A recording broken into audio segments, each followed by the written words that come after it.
My name is Peter Byrne. I'm an investigative reporter and science writer based in Petaluma, California.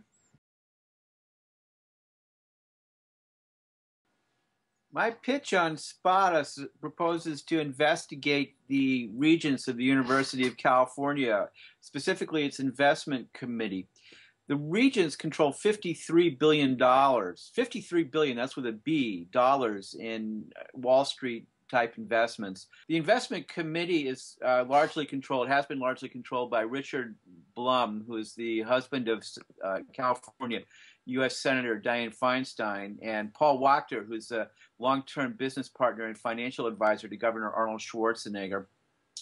Preliminary investigation shows that the regents have made investments, substantial investments, in financial sectors and concerns and some firms that appear to benefited Blum and Wachter and possibly Schwarzenegger and other regents.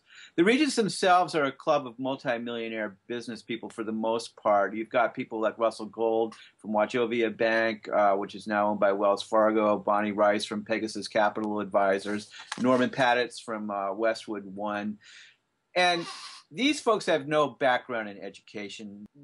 Their concern does not appear to be education as much as it is business operations in terms of the $53 billion portfolio that the regents manage is one of their major concerns. And what happens with that portfolio drastically affects what happens with student tuitions and fees and the educational sector. I mean, just to give you an example, they may decide at an investment committee meeting, and there are minutes of these meetings, they're all public records, the minutes. They may decide to move $1 billion out of one type of investment into another type of investment. Well, I assume that these people are honest to start with.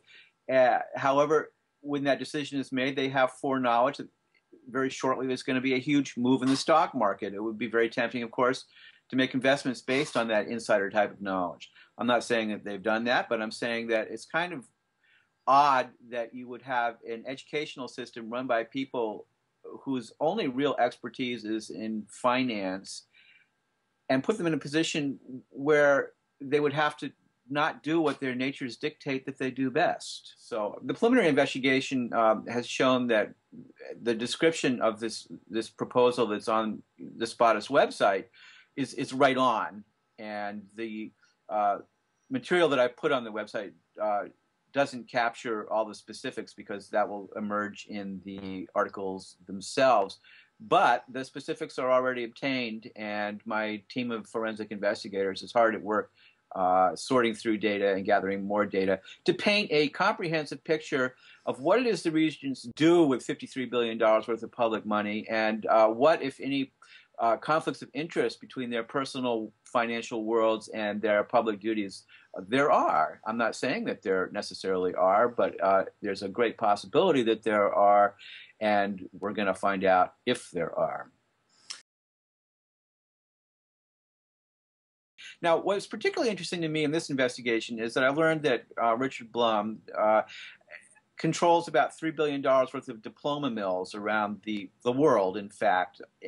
And these are basically three corporations that run dozens of career education type schools. One of the focuses of this article will be showing the extent of Mr. Blum's educational for-profit empire, even as he sits on top of a supposedly not-for-profit empire.